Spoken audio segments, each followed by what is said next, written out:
Our journey to net zero. Discover the people and projects cutting emissions and leading the charge to net zero in Dorset. In 2019, the UK became the first major economy in the world to pass laws to end its contribution to global warming. An ambitious target of reaching net zero by 2050 was set. Since then, Low Carbon Dorset, a support programme set up by Dorset Council, has been working behind the scenes to help our county's businesses, communities and public sector prepare. Through photography, this intimate exhibition tells the story of some of the organisations leading the charge here in Dorset and the steps they're taking to prepare our county for a greener future. Net zero, the point at which we're no longer adding to the amount of greenhouse gas emissions in the atmosphere. Heat pumps and history, Sherborne Abbey. Once the site of a Saxon cathedral, Sherborne Abbey has seen many changes through its long and illustrious history. And now, with the global threat of climate change at its door, the site is having to adapt once again. Hidden out of sight on the Abbey's historic roof is a cluster of heat pumps, working tirelessly to produce renewable heat for the vast hall below. A lesson to us all that even in the most challenging of spaces, steps can be taken to tackle emissions. Powering Change, Camford Renewable Energy, Wimborne. Sitting on a former landfill site in the east of the county is the region's very first green hydrogen production facility. Hailed as the emission-free fuel of the future, green hydrogen produced at the site in Wimborne is made using only water and renewable energy. This clean fuel and the facilities that make it will be critical in moving our energy-hungry industries, like transport and aviation, away from fossil fuels. Lights, camera, action. Washing Pool Farm Shop, Bridport. Though some may know Washing Pool Farm Shop as a pivotal location in TV series Broadchurch, behind the cameras is a family-run farm leading the charge in sustainability. Spanning 80 acres of Dorset countryside, Washing Pool Farm supplies seasonal, local produce year-round. And in recent years, the farm has taken huge steps to drive down their carbon footprint. As early adopters of renewables, they're now paving the way in energy efficiency. A recent move to closed-fronted fridges in their shop has proven to be a game-changer. This simple efficiency measure, if adopted by others in the industry, could save millions of kilowatts a year.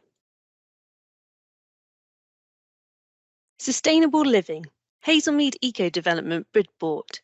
Nestled in the west of the county is a co-housing development of 53 eco-homes. Each house in this inspirational neighbourhood has been designed to be high quality, affordable, energy efficient and resilient to the impacts of climate change. High levels of insulation, solar panels and heat pumps help reduce their footprint and keep bills low for occupants. The site also hosts the Southwest's largest microgrid, a small-scale electricity network which connects all 53 homes. Thanks to the microgrid, the solar power generated by each house can be shared across the whole neighbourhood. A truly affordable net zero development brought to life by Bridport Co-housing, Bournemouth Churches Housing Association and microgrid developer SeatPro. Energising the Past, Blandford Town Museum. This small volunteer-run museum has taken big steps to prepare itself and its visitors for a more sustainable future. Tucked down a side street in the heart of Blandford and home to a wide collection of artefacts and exhibits is the town's museum. Totally reliant on electricity for heat and power, the museum was extremely vulnerable to spikes in the energy market. So, the team of dedicated volunteers took matters into their own hands, and with the recent surge in energy prices, they were only too glad they did. New solar panels on the museum's roof are now driving down costs and helping secure the future of this community treasure. Growing a Greener Future, Kingston Morwood College, Dorchester. From stately homes to stables, classrooms to courtyards, the impressive Kingston Morwood estate spans 750 acres, but heating and powering a site this big comes at a high price, both financially and environmentally. The college's heavy reliance on fossil fuels was a cause for concern for staff and students, so deciding it was time to act, they set the goal of becoming carbon neutral by 2025. A new district heating scheme using ground source heat pumps has now eliminated their need for oil, and with most of the technology buried underground, you'd never even know it was there. The project is a great discussion topic for students, encouraging our next generation of farmers, horticulturists, and land managers to consider their role in tackling climate change. Planet-friendly tourism, waterside holiday park, Weymouth. Since the pandemic, more and more of us are swapping trips abroad for holidays at home, a move that's great for our planet and our local economies. But what is being done to make our county a sustainable tourism destination? By making simple changes around their holiday parks in Weymouth, Waterside Holiday Group has drastically cut the carbon footprint of their sites. Simple energy-saving measures like low-energy lighting and insulation have reduced the amount of energy needed to power the parks, while solar panels are providing them with clean, free power. Helping people and planet. Hillfield Friary, Dorchester. Hillfield Friary has been a welcome refuge for people in need since the Franciscan brothers first arrived there in 1921. Over the past decade, the community at Hillfield has taken substantial steps to protect and enhance the natural world around them. A move away from fossil fuels for heating, power and transport, and the introduction of energy-saving measures in their buildings has led to a substantial reduction in the Friary's carbon footprint. Together, the Brothers and Friary residents have proved that even rural communities with hard-to-treat buildings can reach net zero. The power of print. Print Team Portland. There are now more printing companies in the UK than there are McDonald's in Western Europe. And while steps have been taken to improve the industry's environmental credentials, the sector remains hugely energy intensive, which is why the efforts of companies like Print Team to decarbonise could make a real difference to our county's footprint.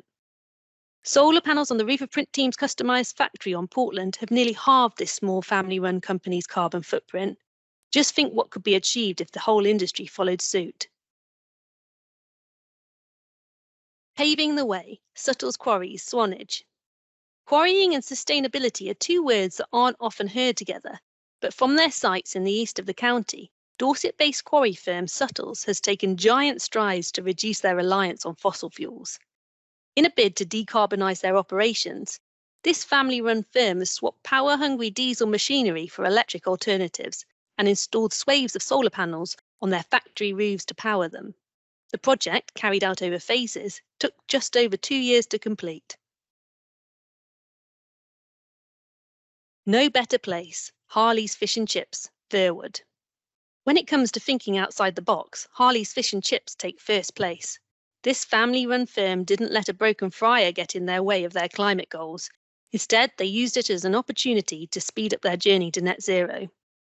Rather than replace their aging fryer like for like, Harley's took the plunge and invested in a high-efficiency replacement range instead. In doing so, they've reduced their gas consumption by a third. And they didn't stop there. Once they saw the savings that could be made through simple energy efficiency measures, they turned their attention to renewables. By installing as many solar panels as their roof would allow, they're now able to tackle emissions from the shop's lighting and refrigeration. Recharging our green spaces. Dorset Council's Green Space team, Thorncombe Wood. Behind the vast network of public rights-of-way, highway verges and council-run nature sites that crisscross our county is a small team of countryside rangers dedicated to their upkeep. Until recently, this team has been totally reliant on noisy, heavy, petrol-powered tools to do their jobs. But with advancements in battery technology, Dorset Council made a bold move to swap lots of these dirty fuel guzzlers with clean electric equivalents.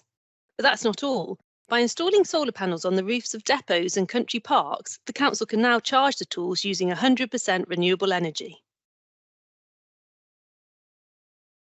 Staying afloat. Broadmain First School, Dorchester. Once a mainstay of schools around the country, rising energy costs and stretched budgets mean swimming pools are sadly a thing of the past for many primary schools.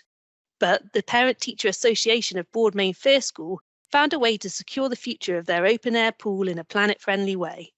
By fitting solar panels on its roof, the school now generates the energy it needs to heat and run their pool for free. And when the pool's not in use, the panels help power the school. A win for the children, school, and planet.